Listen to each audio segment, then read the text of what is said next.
અસામાજિક તત્વોની દાદાગીરી સામે પાટીદારો લાલગુમ થયા છે। માંડવા ગામના પીડિત પાટીદાર ખેડૂતની વારે આવ્યા સુરતના આગેવાનો। પાટીદાર ખેડૂતની હેરાનગતિ સામે વિજય માંગુકિયા ટીમ સાથે મેદાનમાં ઉતર્યા। મનુમેર નામના શખ્સે બિપિનસિંહ હોરાને માલિકીની જમીનમાં જતા અટકાવ્યા હતા।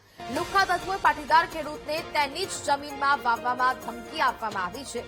ન્યાયની માંગ સાથે વિજય માંગુકિયા સહિતના અગ્રણીઓએ હસા પોલીસ સ્ટેશનમાં ફરિયાદ નોંધાવી છે, જ્યાં મનુમેર જેવા લુખ્ખા સામે તાત્કાલિક કડક પગલાં લેવા રજૂઆત કરાઈ। આજે માંડવા ગામની અંદર બિપિનભાઈ નામના ખેડૂતની જમીન એમના કાકાના દીકરા ભાઈ જ્યારે વાવતા હોય, વાવેતરનો સમય હોય, વાવણીનો સમય હોય, ત્યારે ખેતર ખેડવાનું હોય, જમીનને તપાવવાની હોય, ત્યારે અસામાજિક અને અનિષ્ટ પ્રવૃત્તિ કરનારા એક વ્યક્તિ એમની સાથે બે ઈસમો સાથે આવે છે। મનુભાઈ મેર નામના વ્યક્તિએ બિપિનભાઈના ખેતરમાં ખેડતા વ્યક્તિને અટકાવી પોતાની જમીન હોવા છતાં એમના નામનો હાથબાર હોવા છતાં પણ એમની જમીનમાં ખેડવાની નહીં, ધાક ધમકી મારવી, એમને ખંડણી માંગવી અને મારી નાખવા સુધીની ધમકી મારવી, આ પ્રકારનું જયારે કૃત્ય કર્યું છે ને એમને જયારે ધમકી મારે છે ત્યારે અમારો સંપર્ક કરવામાં આવ્યો। સુરતથી અમે માંડવા આવ્યા છે ને પીઆઈ સાહેબને રજૂઆત કરી છે, એસપી સાહેબને પણ ટેલિફોનિક રજૂઆત કરી છે કે આ પ્રકારની અસામાજિક પ્રવૃત્તિ કરનારા લોકોને કાયમી માટે ડામવા જોઈએ। હું ટ્રેક્ટર રાખતો હતો એટલે મનજીભાઈ ભરવાડ આવીને મને એમ કીધું કે આ તેમ ન વાવતા, તમારે નથી વાવવાની। જમીન છે કોની? જમીન મારા કાકાની। એને કેમ ના પાડી? મારા કાકા એના નથી પાડી। મનજીભાઈ હવે મનજીભાઈ મને એમ કીધું કે આ તેમ વાવતા જ નહીં, વાવવાની જ નથી, મારે વાવવાની મને બીજું કઈ કીધું તમને? નહીં, કોઈ ધાક ધમકી ધામ ધમકી વાવતા જ નહીં એમ, નહીતર આમાં નુકસાન થાય।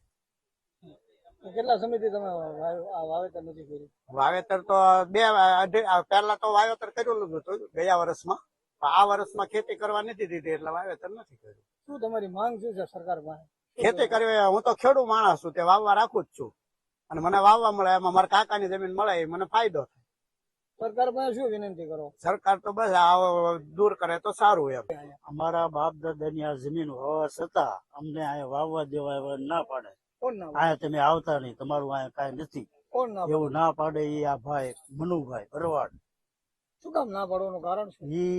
ઈ જાણે ના પાડે એમ કે મારા નાના ભાઈ જેને વેચી છે ઈ એમ કે છે કે અહીંયા ન આવવા દેતા, અહીંયા આમ કરજો, એવું બાણું કાઢીને અમને એમ કે છે। બીજો કેવો ત્રાસ મળે તમને? બીજા ત્રાસમાં તો અહીંયા આવવાની જ ના પાડે તો હું 3 મહિનાથી આવ્યો જ નથી।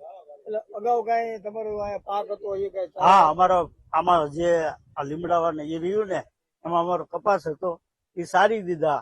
અમે બે માણા અહીંયા આવ્યા કપાસ જોવા સારું અમારા અહીંયા વાડીએ, તે દિવસે એને એવું કીધું કે તમારે અહીંયા આવવાનું નહીં, અને ઢોર સારી કીધું કોણે દીધા? આ ઢોર કોણે સારી દીધા? તે કે મને કઈ નથી ખબર, મને તમે ભાડ્યો તો એવું અમને કહીને આવવાનું નહીં એમ કીધું।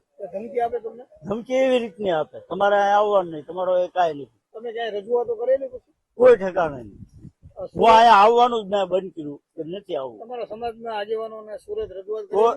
સુરત ખાલી વાત કરેલી કે ભાઈ હવે કોઈ આમાં ધ્યાન દો, આવી રીતે અમને કહે છે। વિજયભાઈ ને આજે આવ્યા છે, એને આમ કેવી કામગીરી કરી? એમણે ખુબ સરસ અમને સહાયરૂપ થયા।